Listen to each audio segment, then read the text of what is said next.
Assalamualaikum warahmatullahi wabarakatuh. Salam, Om Swastiastu, Namo Buddhaya, salam kebajikan, salam sejahtera untuk kita semua. Yang terhormat Bapak Ibrahim Lamada STMT, selaku dosen pengampu mata kuliah blockchain, serta teman-teman yang berbahagia. Sebelumnya perkenalkan nama saya Dila Amelia, selaku moderator pada presentasi kali ini. Adapun teman saya yaitu Dea Amanda, Dini, dan Ine Febrianti. Baik, pada kesempatan ini kami akan mempresentasikan materi mengenai peran jaringan dalam cloud computing atau komputasi awan. Nah, adapun topik yang akan kami bahas yaitu model penerapan cloud dan jaringan, arsitektur jaringan untuk cloud, peluang dan persyaratan unik untuk hybrid cloud networking, dan arsitektur jaringan untuk penerapan hybrid cloud.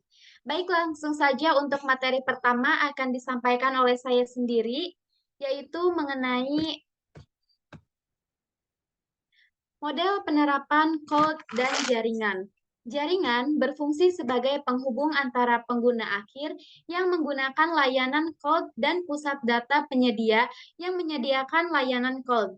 Selain itu, di pusat data cloud berskala besar, puluhan ribu node komputasi dan penyimpanan dihubungkan oleh jaringan pusat data untuk menghadirkan layanan cloud dengan tujuan tunggal. Nah, dalam banyak hal, arsitektur jaringan cloud hybrid mencakup karakteristik jaringan untuk cloud public dan privat. Bisa di next, operator. Nah, untuk selanjutnya itu ada public cloud. Cloud public mengacu pada model penyampaian layanan cloud di mana penyedia layanan menyediakan sumber daya TI yang dapat diskalakan secara besar-besaran, seperti kapasitas CPU dan penyimpanan, atau aplikasi perangkat lunak tersedia untuk masyarakat umum melalui internet. Ada banyak penyedia layanan cloud public yang ada saat ini yang menawarkan layanan mulai dari infrastruktur sebagai layanan hingga platform pengembangan sebagai layanan. Adapun aplikasi sebagai layanan dengan tujuan khusus seperti Amazon IC2, Force.com, dan Google App Engine. Bisa di next. Nah, untuk selanjutnya yaitu ada private cloud. Private cloud mewakili model penyebaran di mana perusahaan, biasanya perusahaan besar dengan kehadiran multi-lokasi, menawarkan layanan cloud melalui jaringan perusahaan. Dapat berupa jaringan pribadi virtual kepada pengguna internalnya di balik lingkungan yang dilindungi firewall. Awan pribadi atau private cloud adalah model penerapan yang layak dan diperlukan dalam penerapan komputasi awan secara keseluruhan sebagai model TI yang baru. Bisa di next. Nah, untuk selanjutnya yaitu ada hybrid cloud.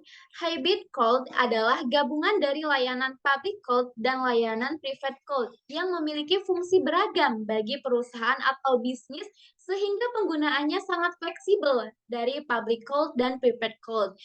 Nah, cloud hybrid ini adalah model penerapan layanan cloud di mana suatu organisasi menyediakan layanan cloud dan mengelola beberapa sumber daya pendukung secara internal dan dimiliki lainnya disediakan oleh eksternal.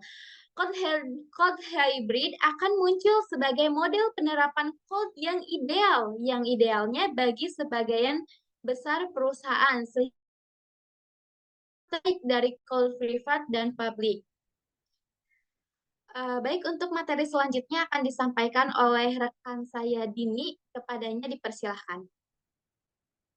Oke, terima kasih kepada moderator atas kesempatan yang telah diberikan kepada saya. Di sini saya akan menjelaskan mengenai gambaran umum arsitektur jaringan untuk cloud.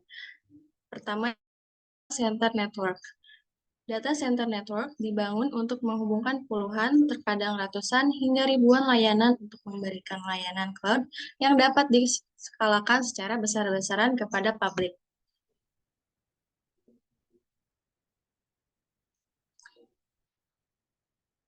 Pendekatan yang digunakan untuk konektivitas lapisan akses pusat data adalah end of row, saklar top of rack, dan saklar terintegrasi, atau biasanya dalam bentuk saklar blood di dalam server blade modular. Dalam arsitektur ini, pembuatan dan pengiriman layanan cloud biasanya tingkat pusat data, tingkat ujung depan, dan tingkat entire dengan perbedaan ukuran yang signifikan. Yang kedua yaitu Data Center Interconnect Network. Jaringan interaksi pusat data digunakan untuk menghubungkan beberapa pusat data untuk mendukung pengalaman pelanggan yang mulus dalam menggunakan layanan cloud. Contohnya yaitu dalam kasus migrasi server, baik dalam skenario pemeliharaan pusat data yang direncanakan atau dalam skenario penyeimbangan beban kerja aplikasi dinamis yang tidak direncanakan skenario menyeimbangkan beban kerja aplikasi dinamis. Ketika hanya sebagian dari kumpulan server yang dipindahkan pada waktu tertentu mempertahankan kedekatan layar 2 dari seluruh kumpulan server di beberapa pusat data yang bertentangan dengan penomoran ulang alat IP server adalah jauh lebih baik solusi. Nah, adapun bagian dari data center interconnect network yang pertama yaitu ada penyeimbangan beban WAN. Biasanya tautan WAN mahal sehingga uplink harus digunakan sepenuhnya dengan beban lalu lintas yang seimbang di semua uplink yang tersedia. Mekanisme untuk menyeimbangkan beban kerja secara dinamis, menyeimbangkan beban kerja pada tingkat mesin virtual adalah area penelitian. Yang kedua yaitu ada transportasi lain. Solusi ekstensi LAN harus transparan terhadap inti perusahaan yang ada. Jika tersedia untuk mengurangi efek apapun pada operasi, hal ini lebih sering terjadi di lingkungan cloud pribadi atau cloud hibrida daripada di cloud public. Yang terakhir yaitu ada enkripsi. Persyaratan untuk kriptografi ekstensi misalnya untuk memenuhi kebutuhan layanan cloud dan untuk federal dan peraturan persyaratan. Terima kasih dari saya, cukup sekian. Saya kembalikan kepada moderator. Baik, terima kasih kepada Dini yang telah menyampaikan materi. Baik, untuk materi selanjutnya akan disampaikan oleh rekan saya, Dea Amanda, kepadanya dipersilahkan. Baik, terima kasih kepada moderator yang telah mempersilahkan. Saya izin melanjutkan materi. Materi berikutnya adalah peluang dan persyaratan unik untuk hybrid cloud networking. Industri TI sedang mengalami transformasi, globalisasi, ledakan informasi bisnis, tingkat keterhubungan yang belum pernah terjadi sebelumnya, dan kolaborasi dinamis di antara berbagai aset bisnis baik di dalam suatu perusahaan maupun di seluruh dunia. Yang pertama adalah virtualization, automation, dan standards the foundation. Merupakan pilar fondasi semua infrastruktur komputasi awan yang baik. Secara khusus, jaringan baik jaringan pusat data maupun jaringan interkoneksi pusat data perlu menggunakan layanan virtualisasi dan otomatisasi. Jaringan harus berkoordinasi dengan lapisan atas cloud, yaitu beban kerja aplikasi baik fisik maupun virtual, untuk memberikan tingkat efisiensi operasional yang diperlukan untuk memecahkan kunci antara sumber daya TI dengan model server klien saat ini. Yang kedua adalah latency, bandwidth, and scale the span. Rentang persyaratan jaringan untuk latensi, bandwidth, dan skala yang diperlukan untuk mendukung aplikasi bisnis perusahaan tradisional dan yang diperlukan untuk mendukung aplikasi berbasis cloud bisa sangat luas. Perkiraan yang akurat mengenai kualitas pengalaman pengguna dan potensi dampak bisnis dari setiap kegagalan jaringan sudah menjadi tantangan besar bagi manajer dan perencana TI, bahkan untuk aplikasi bisnis perusahaan tradisional saat ini.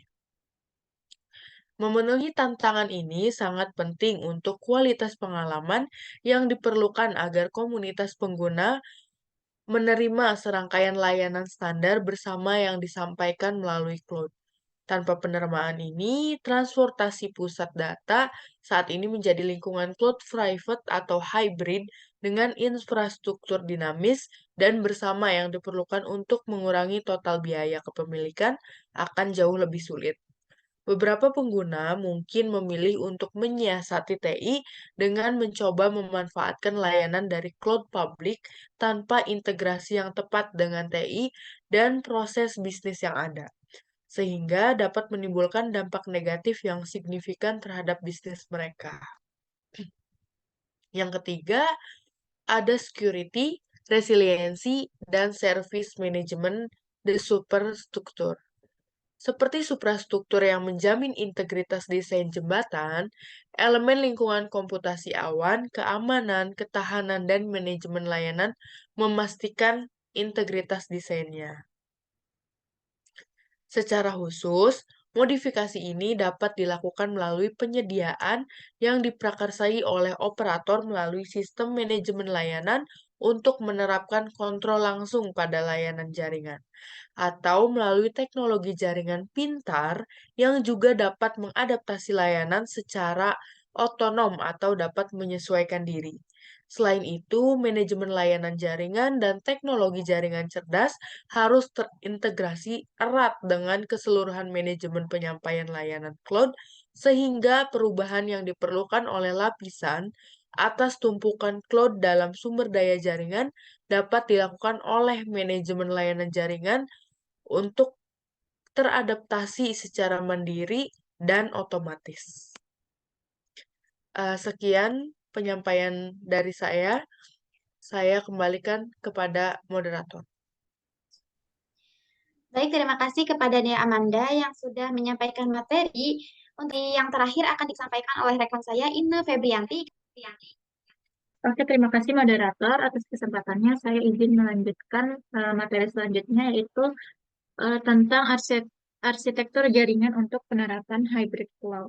Hybrid cloud memiliki peran penting dalam adopsi cloud computing sebagai generasi baru di paradigma teknologi informasi. Sementara industri teknologi informasi dan komunitas riset masih aktif tahap awal untuk memahami teknologi implementasi hybrid cloud. Jumlah komponen fungsional utama dalam arsitektur jaringan cloud hybrid telah diidentifikasi. Berikut adalah jenis-jenis arsitektur jaringan untuk penerapan hybrid cloud. Di antaranya yang pertama ada cloud in a box.